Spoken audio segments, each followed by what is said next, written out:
Olá, Jimberg Omni falando.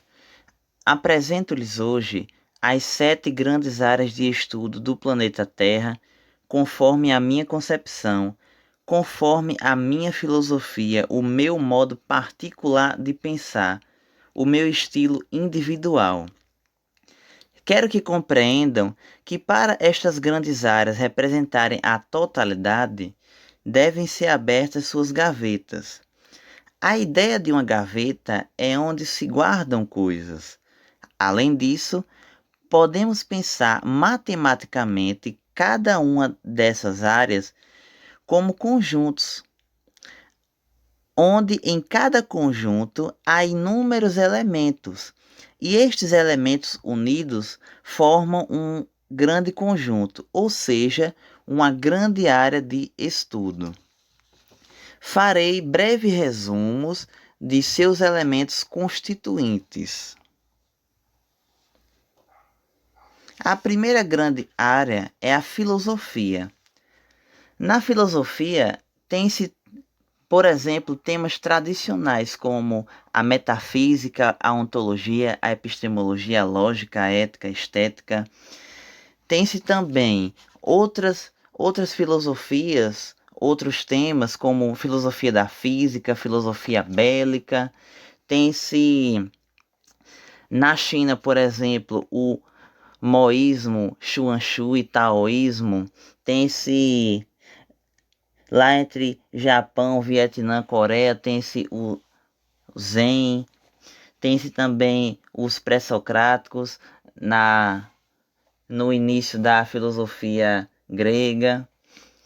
Lá na Índia tem-se budismo de Siddhartha Gautama, Charvaka. Na filosofia iraniana tem-se zoroastrismo, do profeta Zaratustra, zulvanismo. No cristianismo tem-se a filosofia de Jesus Cristo. Na Índia, Navya Nyaya, Vishishtadvaita. Uma filosofia mais moderna tem-se o pragmatismo, o racionalismo, o transcendentalismo. São inúmeras e inúmeras filosofias. Darei o prosseguimento. Com relação à segunda grande área, a linguagem, no geral, ela é constituída do seguinte: de línguas, ou seja, línguas que já foram extintas, línguas existentes. Tem-se os sistemas de escritas, as línguas de sinais, por exemplo, as libras. Tem a comunicação utilizada no jornalismo, a internet, onde por ela também há como você ter acesso a outros tipos de comunicação. Tem esses gêneros textuais, tipos textuais, coerência, coesão, noções de redação, marcadores metadiscursivos. Isto é só um pouco do que seria a linguagem. Na terceira grande área, a matemática, eu quero que vocês entendam que ela também é uma linguagem, só que eu decidi separá-la da segunda grande área, porque ela tem métodos muito próprios, muito sofisticados.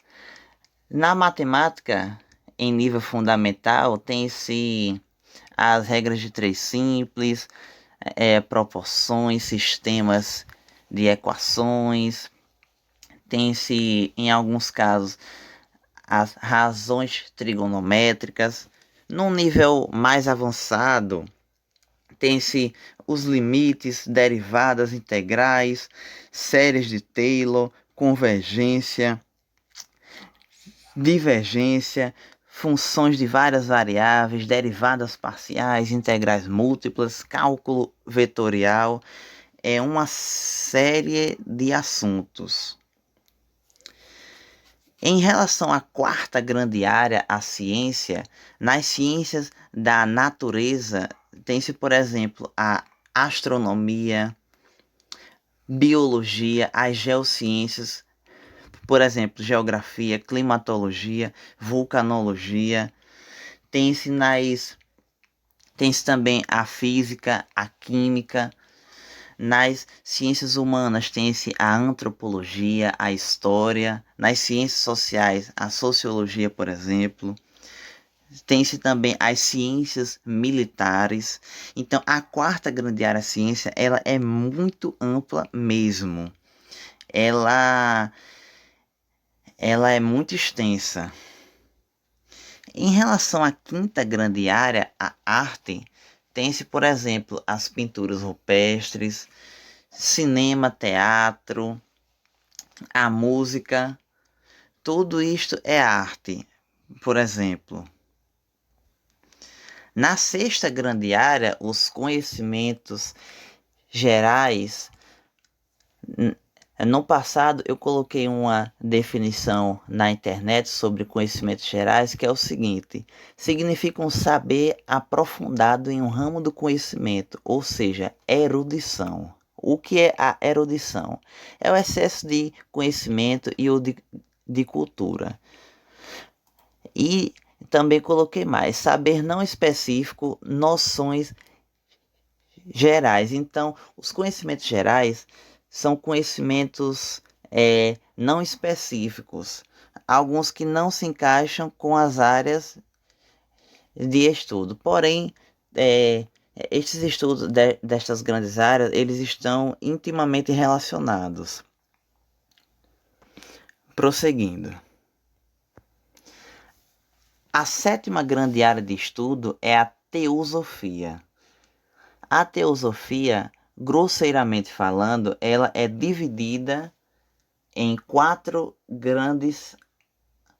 em quatro áreas: religião, mitologia, pseudociência e as ciências ocultas, ou seja, o ocultismo.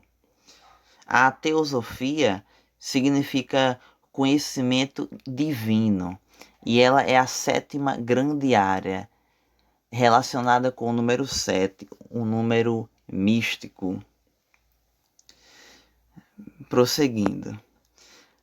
A conclusão é que, em suma, as 7 grandes áreas de estudo ou as 7 categorias de Genberg e Omni são filosofia, linguagens, matemática, ciência, arte, conhecimentos gerais e teosofia. Lembram que eu falei sobre a noção de conjuntos? Qual seria então o grande conjunto que compõe todas as grandes áreas de estudo? É o omnis. É um outro elemento importante da minha filosofia. O omnis, ou seja, o grande conjunto que compõe todos os estudos do planeta Terra, seja aquilo que conhecemos, seja aquilo que ainda não conhecemos, o que não podemos conhecer, tudo isto relacionado às áreas de estudo que partem do sujeito é o omnis. Ao longo dos vídeos do quadro do meu canal, eu explicarei outros e outros assuntos. Por hora, eu fico por aqui. Muito obrigado por assistir o vídeo, inscreva-se no canal, deixe o seu like, seu comentário e muito obrigado. Até a próxima.